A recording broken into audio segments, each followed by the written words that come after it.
Hello, good morning students. How are you? Welcome to YouTube platform run by SBM Senior Secondary School Bhadra जंजालौर। Students, आज की video this that पर आधारित है। यह क्लास 6, 7, 8 के लिए कंबाइंड है। इसमें देखिए यूज़ ऑफ दिस और दैट, इनका प्रयोग आज हम पढ़ेंगे। तो देखते हैं। दिस पहला है दिस। स्टूडेंट्स, दिस का हिंदी होता है यह, और इसका हिंदी इस भी होता है, इस, लेकिन यहाँ पर यह से मतलब है। दिस का हिंदी अर्थ यह होता है, इसको समझ जाइएगा। सेकेंड, दिस नज़दीक के किसी एक नाउन, व्यक्ति, वस्तु, स्थान, जानवर की ओर संकेत करता है। यानी दिस का प्रयोग हम उस समय करते हैं जब कोई व्यक्ति, वस्तु, स्थान, जानवर, कोई भी नाउन नज़दीक में स्थित हो और उसकी तरफ हम संकेत करें। जैसे यह एक वाइट बोर्ड है, यह एक मार्कर है। यह नहीं कि यह मार्कर जो है दूर रखा हुआ है, बहुत दूर, लगभग में 500 मीटर दूरी पर, और अपने घर में बैठे हैं और मार्कर है घर से काफ़ी दूर, ठीक है, द्वार पर आपके, तो वहाँ पर आप बोलेंगे वह एक मार्कर है, न कि बोलेंगे यह एक मार्कर है। तो नज़दीकता को दिखाता है दिस, ध्यान दीजिएगा। तीसरा है दिस यूज़ के अनुसार डिमॉन्स्ट्रेटिव एडजेक्टिव प्रोनाउन, संकेतवाचक विशेषण सर्वनाम होता है। यानी दिस संकेतवाचक सर्वनाम भी कहलाता है, संकेतवाचक विशेषण भी कहलाता है। यूज़ के आधार पे हम बताएंगे उसको एग्जाम्पल में, आपको समझ में आ जाएगा। इसको इंग्लिश में डिमॉन्स्ट्रेटिव एडजेक्टिव या प्रोनाउन भी कहते हैं। दिस हमेशा सिंगुलर होता है, यानी दिस हमेशा एक वचन होता है। दिस के साथ बहुवचन की वर्ब नहीं यूज़ करते हैं, बहुवचन के नाउन नहीं यूज़ करते हैं। दिस के साथ हैं के लिए इज का प्रयोग करते हैं, और था थी के लिए वाज का प्रयोग करते हैं। अगर कहीं पर दिस के लिए, ठीक है, हैं आता है पीछे तो वहाँ पर इज आएगा इंग्लिश में, था थी आता है तो वाज आएगा। दिस के साथ एक के लिए ए और एन का प्रयोग किया जाता है स्वर व्यंजन यानी कंसोनेंट और वावल के अनुसार।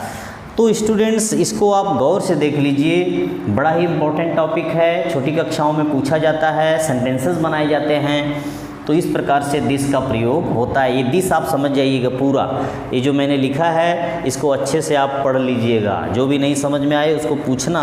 इसके साथ देखिए हैं का प्रयोग जब भी होगा तो इज, था थी आएगा तो वाज, आर का एम का प्रयोग नहीं होगा, वर का प्रयोग नहीं होगा, केवल ए एन का प्रयोग होगा एक के लिए, ठीक है ना, एक के लिए ए एन का प्रयोग होगा।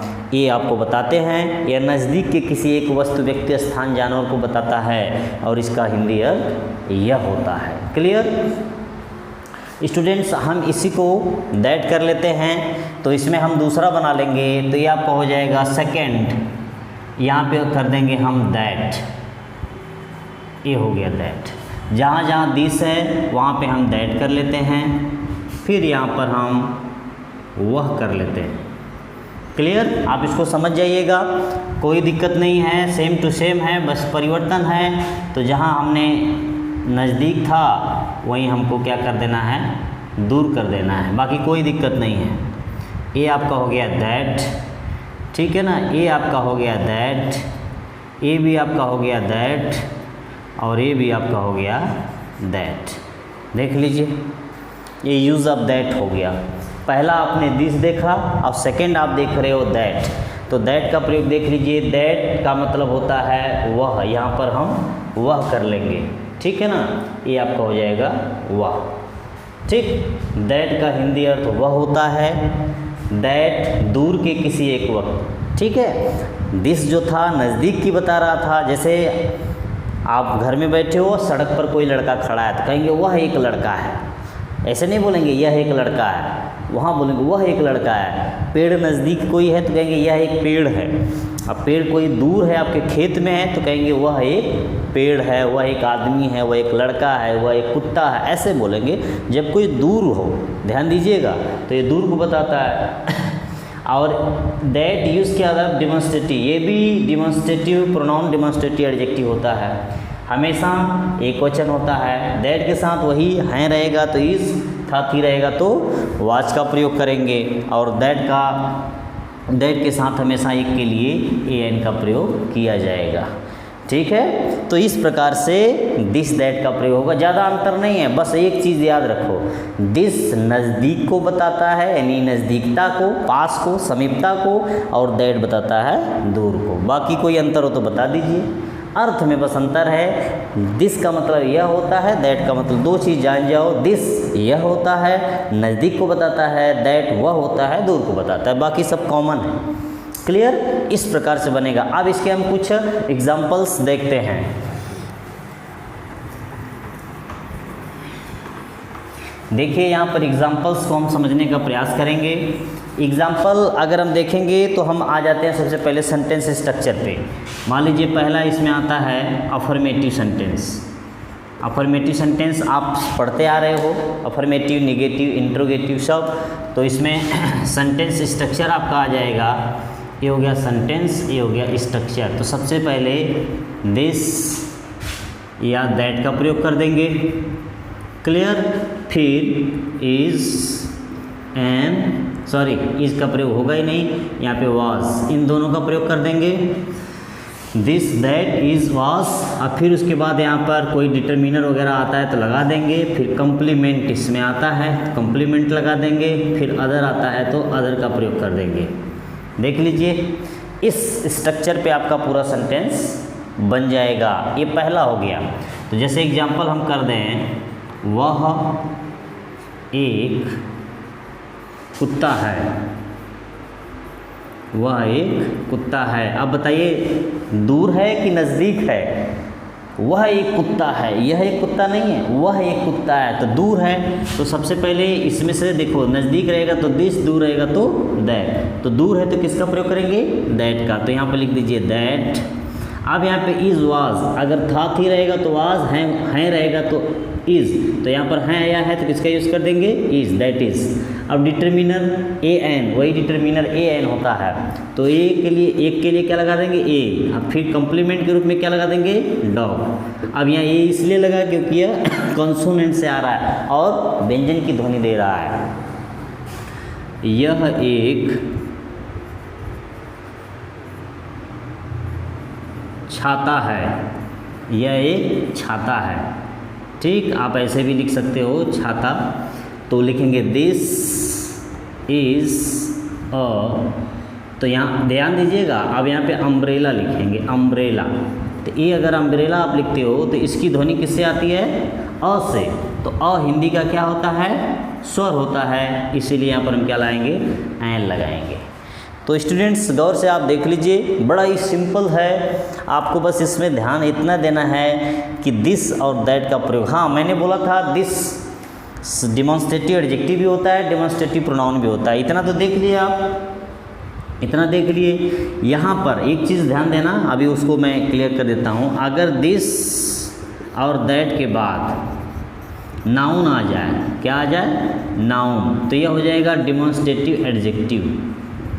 एक, अगर दिस दैट के बाद, दिस और दैट के बाद नाउन नहीं आए तो ये हो जाएगा आपका डिमॉन्स्ट्रेटिव प्रोनाउन। ये देखिए देखिए, इसके बाद नाउन नहीं आया, इसके बाद नाउन नहीं आया। क्लियर? हिंदी में भी नहीं आया, हिंदी और इंग्लिश दोनों में नहीं आया। लेकिन अभी देखिएगा, यह कार मेरी है, यह कार मेरी है। अब देखिएगा, यहाँ पर यह आया, यहाँ पर यह, यहाँ पर डायरेक्ट एक आ गया है, यहाँ पर क्या आया है? कार। कार यहाँ पर क्या है? नाउन है।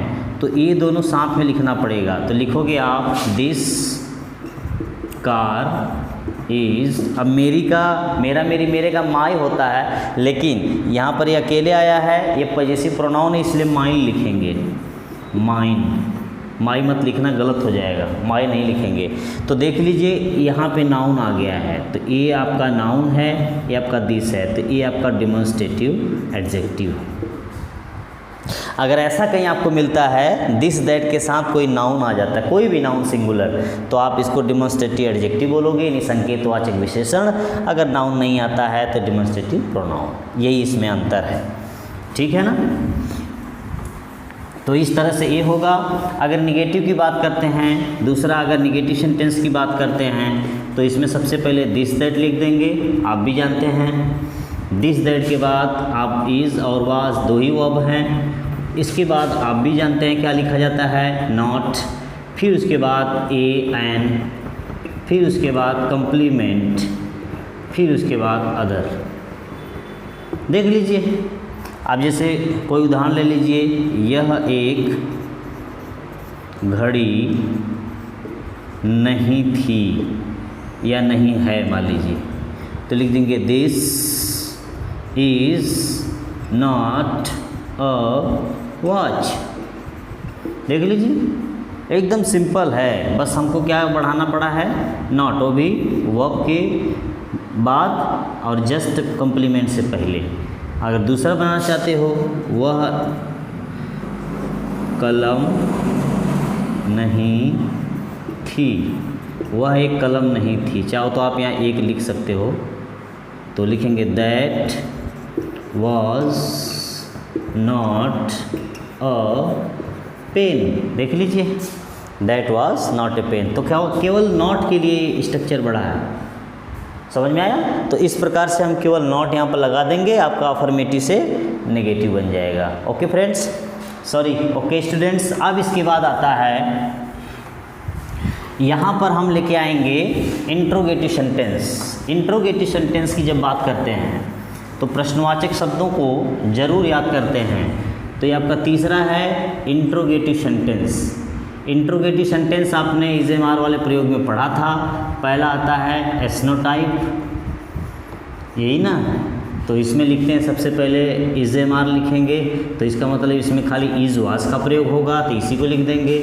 फिर दिस या दैट का प्रयोग करेंगे, जो भी आएगा। फिर ए एन का प्रयोग होगा, फिर कम्प्लीमेंट का प्रयोग होगा, फिर अदर का प्रयोग होगा, फिर उसके बाद क्वेश्चन मार्क। जैसे उदाहरण के तौर पे लिखेंगे, क्या यह एक कलम है। देख लीजिए, यहाँ पर क्या आया है, आप भी पढ़े थे इज़ेमार वाज वाले यूज़ में कि क्या आता है तो उसकी अंग्रेजी नहीं लिखते हैं। हम क्या करते हैं, अगर हैं रहेगा तो इज़ लिख देंगे, वाज था थी रहेगा तो वाज, तो इज़, फिर उसके बाद दिस दैट छोड़ देंगे, ए पेन। अगर इसी को निगेटिव बनाओगे तो हो जाएगा is this not a pen, बस यहाँ पर नॉट बढ़ा देंगे। क्लियर। अगर WH टाइप की बात करते हैं, WH टाइप, तो WH टाइप सेंटेंस में हम क्या करेंगे, सबसे पहले इंट्रोगेटिव वर्ड लिख देंगे, फिर उसके बाद इज़ और वाज का प्रयोग कर देंगे, फिर उसके बाद दिस दैट का प्रयोग करेंगे, आप भी जान रहे हो, फिर उसके बाद एन का प्रयोग करेंगे,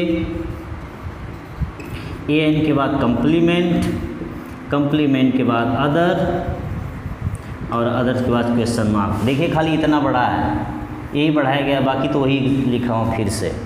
जैसे वह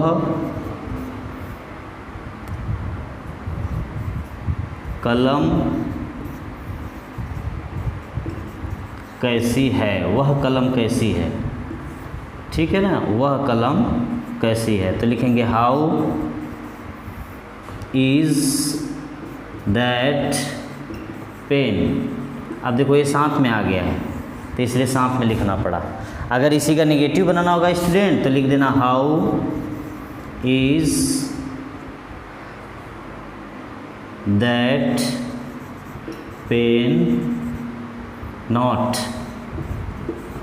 इस तरह से। How is not that pen नहीं, how is that pen not, क्योंकि ये आपका सब्जेक्ट का काम कर रहा है, तो जब भी नॉट लगेगा सब्जेक्ट के बाद ही लगेगा। तो इस प्रकार से आपका जो है दिस दैट का प्रयोग होगा। सिंपल है, आपको बस समझना है। बाकी इंट्रोगेटिव नेगेटिव सारे पढ़े ही हो। तो यहाँ पर देखिए इंट्रोगेटिव नेगेटिव हो गया, यहाँ पर इंट्रोगेटिव नेगेटिव हो गया। तो इस प्रकार से इस सेंटेंसेस को हल करेंगे स्टूडेंट्स। अगली वीडियो में हम आपको इसके एक्सरसाइज के बारे में बताएंगे और आप हल करेंगे। Thank you.